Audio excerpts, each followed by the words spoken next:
កុំខ្លាចបញ្ហាអីរតនាក៏ជួបដែរពង្រឹងស្មារតីប្រឈមមុខដោះស្រាយជាមួយវាទៅ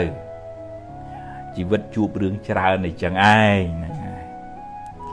ណែញាតិញោមដូចថាក្នុងជីវិតហ្នឹងវា